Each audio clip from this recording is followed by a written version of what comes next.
Academy నుంచి pass out అయిన తర్వాతనే మా అన్నయ్యకి రితికాకి మ్యారేజ్ జరిగింది. రితికాకి తన జాబ్ మీద ఉన్న ఎక్కువ ఇంట్రెస్ట్ తప్ప వాళ్ళిద్దరి మధ్య ఎలాంటి గొడవ లేదు. వారిద్దరికి నైనా కాకుండా ఇంకో బిడ్డ కూడా ఉంది. రితికాకున్న కేర్లెస్ వల్ల ఆ బిడ్డ చనిపోయింది. తరువాతి రోజుల గురించి చెప్పాలంటే భయంకరం. Arguments, fights, family courts, divorce. 6 ఏళ్ళయింది. ఆ తర్వాత మా ఫ్యామిలీకి రితికకు ఎలాంటి బంధాలు లేకుండా పోయాయి. శ్యామ్, వీరు Abdul Wahab sir. Hello sir. Retired SP CBCID. నీకు ఇవ్వడానికి ఒక DNA శాంపిల్ తెచ్చారు. మన జాన్సన్ మర్డర్ గురించి తెలుసు కదా, దాంతో దీన్ని క్రాస్ చెక్ చేయాలి. షో.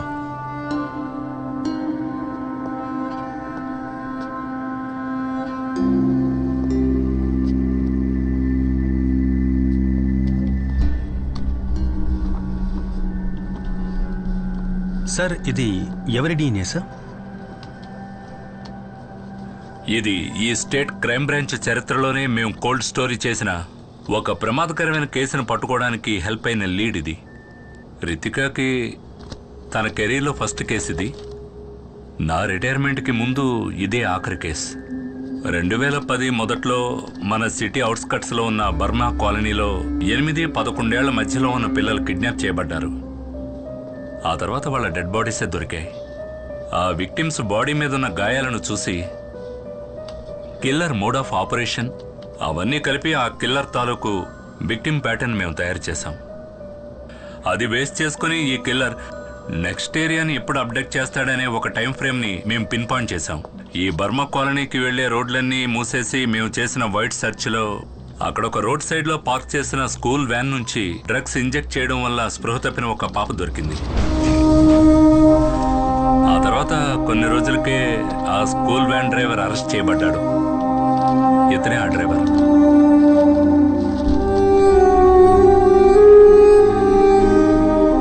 హుబైదా ఖాన్.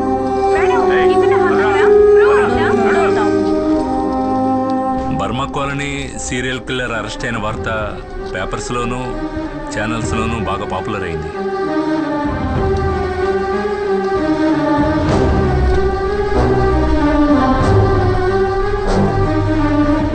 హుబైదా ఖాన్ అరెస్ట్ అయిన 2 నెలల తర్వాత మరో పాప కూడా చనిపోయింది.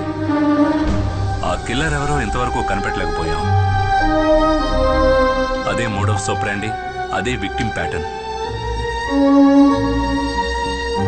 పోలీసులకు మాత్రమే తెలిసిన పాత కిల్లింగ్స్లో జరిగిన అన్ని మైన్యూట్ డీటెయిల్స్తో సహా అన్నీ అలాగే రిపీట్ అయ్యాయి. అన్నిటికీ మించి మాకు ఈ 5వ విక్టిమ్ గోళ్ల మధ్య ఒక బ్లడ్ శాంపిల్ దొరికింది. ఆ హంతకుడిది. ఇంతకుముందు చనిపోయిన విక్టిమ్ డ్రెస్లోంచి మనకు దొరికిన బ్లడ్తో పర్ఫెక్ట్గా మ్యాచ్ అయిన DNA శాంపిల్. కానీ అది జైల్లో ఉన్న హుబేద్తో మ్యాచ్ అవ్వలేదు. అన్ఐడెంటిఫైడ్ అయిన ఎవరిదో ఒకరి బ్లడ్ శాంపిల్ అది.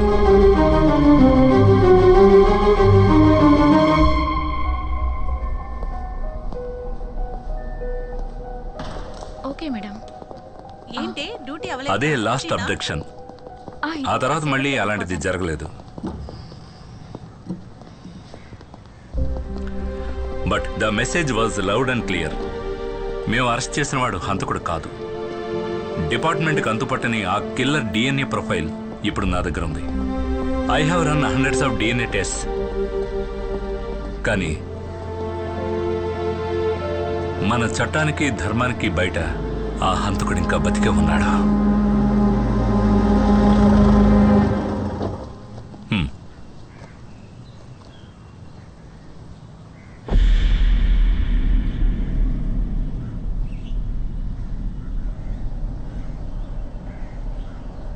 హుబైదా అహ్మద్ జైలు నుంచి బయటకు వచ్చిన తర్వాత ఎవరూ పనివ్వలేదు.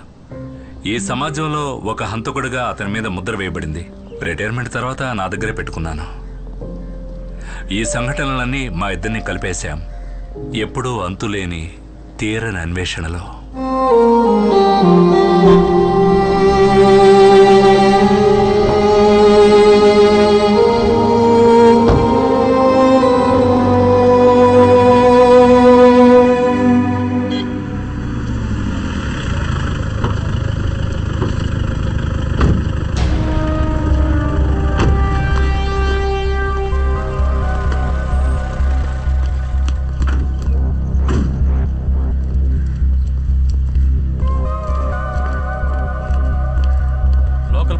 సంబంధించిన కార్యకర్త. వీళ్ళ ఆపోజిట్ పార్టీ వాళ్ళు అక్కడ ఒక కర్ర పాతి దానికి జెండా ఎగరేశారు. ఎవరో లేని టైం చూసి దాన్ని చించడానికి పైకెక్కాడు. అప్పుడు ఇతను ఒక సంఘటన చూశాడు మేడం. వినోద్, నువ్వేం చూసావో మేడంతో చెప్పు.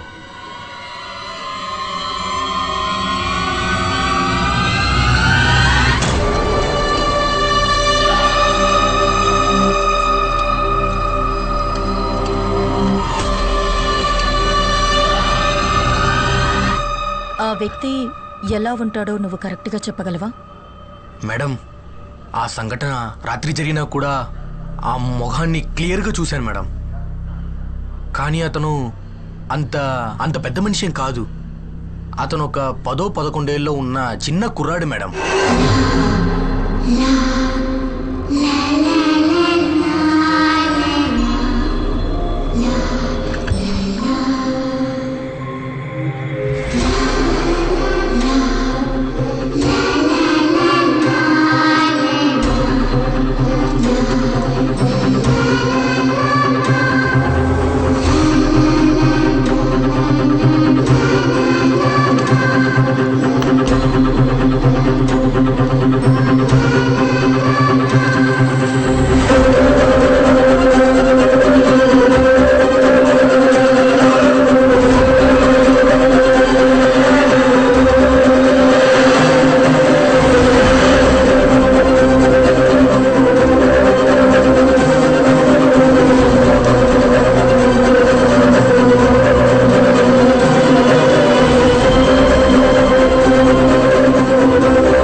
ఈ ఫోటోలో ఉన్న అబ్బాయిని మీరు ఎక్కడ చూసినా మా పోలీస్ హెల్ప్ లైన్ నంబర్కి కాల్ చేయండి. ప్రెస్ మీట్ తర్వాత ఈ ఫోటో డిజిటల్ కాపీని అన్ని ఛానల్స్ కి పంపిస్తాను. Okay, that's all.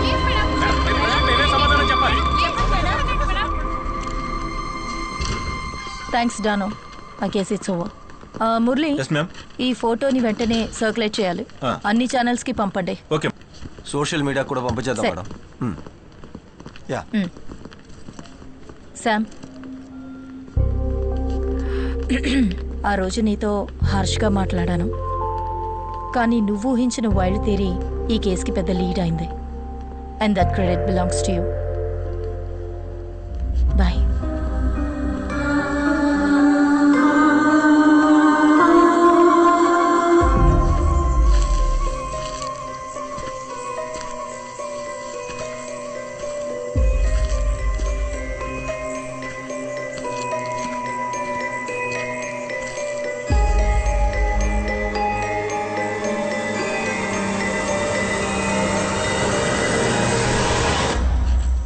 ఏంటి తల్లి ఒంటరిగా?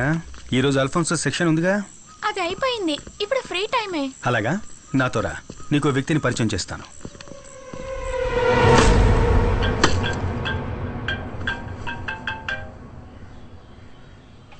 ఏంట్రా చెప్పు. మీ నాన్న అక్కడ చికెన్ ని పీస్ చేస్తున్నాడు. నాన్నకు హాయ్ చెప్పు. హాయ్. హాయ్ నైనా, హౌ ఆర్ యు? అవును, ఏం చేస్తున్నావు? ల్యామ్ బార్బెకోవా. ఆహా, బంగారం, నువ్వు డాడీని ఇంకా మర్చిపోలేదు కదా? చూడ్డానికి ఎలా ఉన్నాడు చూడు, జోకర్ లాగా. Hello doctor. యా వస్తున్నాను. విశేషాలని తర్వాత మాట్లాడుకుందాం. వాళ్ళ మమ్మీ తెలిసిందంటే నేను అయిపోతాను. Doctor, may come in? Ritika, yeah come in. చాలా ఇంపార్టెంట్ మ్యాటర్ కాబట్టి నిన్ను డైరెక్ట్గా రమ్మన్నాను. ఓకే.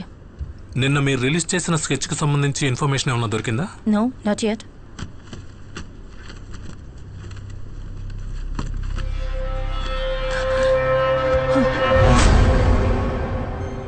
స్కెచ్ చూసినప్పటి నుంచి ఈ మొహాన్ని నేనెక్కడో చూసినట్టు అనిపిస్తోంది.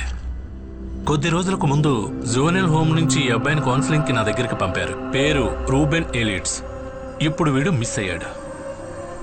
కొన్ని రోజులుగా నేను ఈ క్యాన్సర్ ట్రీట్మెంట్లో బిజీగా ఉండడం వల్ల వీడి కేసు రిఫర్ చేసి క్లినికల్ థెరపిస్ట్ డాక్టర్ జయకుమార్ దగ్గరకు పంపించాను.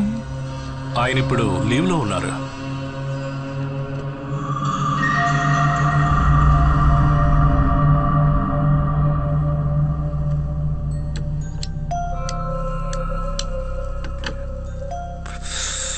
కొన్ని సంవత్సరాలకు ముందే ఈ రోమన్ కేసు నా దగ్గరకు వచ్చింది. గ్రౌండ్లో ఆడుకుంటున్నప్పుడు ఒక చిన్న గొడవ వల్ల తన ఇద్దరు ఫ్రెండ్స్ని తల మీద రాయితో కొట్టి చంపడానికి ప్రయత్నించాడు ఈ 8 ఏళ్ల అబ్బాయి. ఆ రోజే నేను వాడిని మొదటిసారిగా చూశాను.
మర్చిపోలేదు.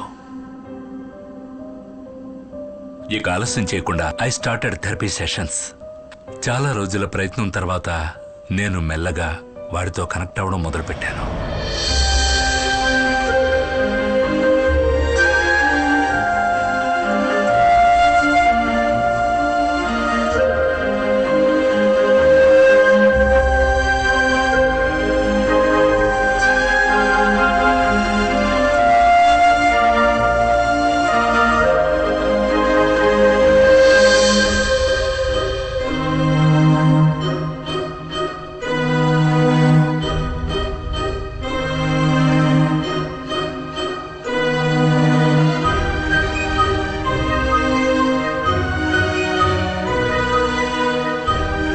Because of my continuous appeal, zonal home నుంచి నెలకు ఒకసారి వాడికి మా ఇంట్లో సూపర్వైజ్ చేయడానికి వాళ్ళు పర్మిషన్ ఇచ్చారు. కొన్నేళ్ల తర్వాత వాడు బాగా కోలుకున్నాడు.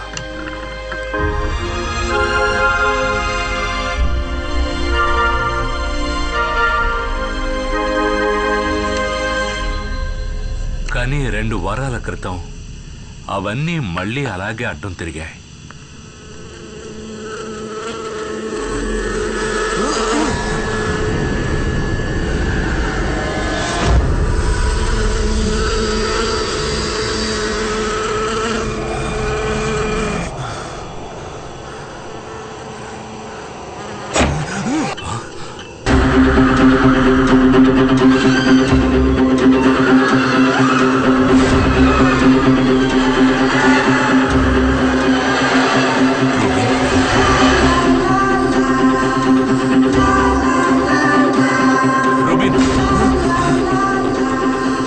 కొన్నేళ్ల క్రితం ఆ చిన్న కుర్రాడి కళ్ళల్లో నేను చూసిన ఆ ఘోరమైన భావాలను మళ్ళీ వాడి కళ్ళల్లో చూశాను.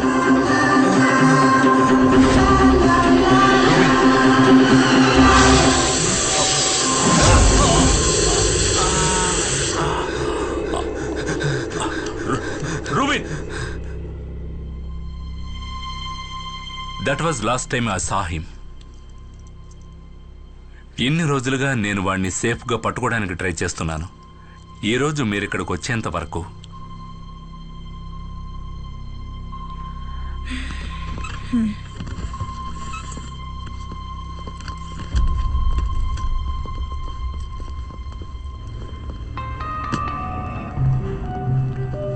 శామ్,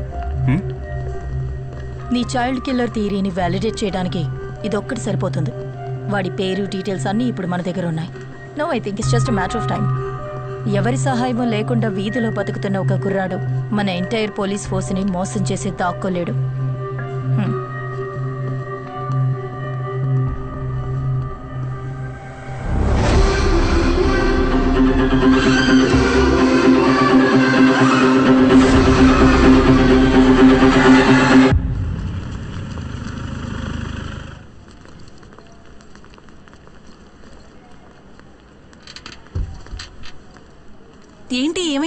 నాన్నగారికి? పొద్దునే కింద పడ్డారు, ఇప్పుడు ఐసీలో ఉన్నారు. నూరా ఆ, నువ్వు ఇక్కడ కూర్చో అమ్మా, అమ్మ ఇప్పుడే వస్తుంది. ఎక్కడికి వెళ్ళకు.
త్వరగా రూముకు మారుస్తారు కదా.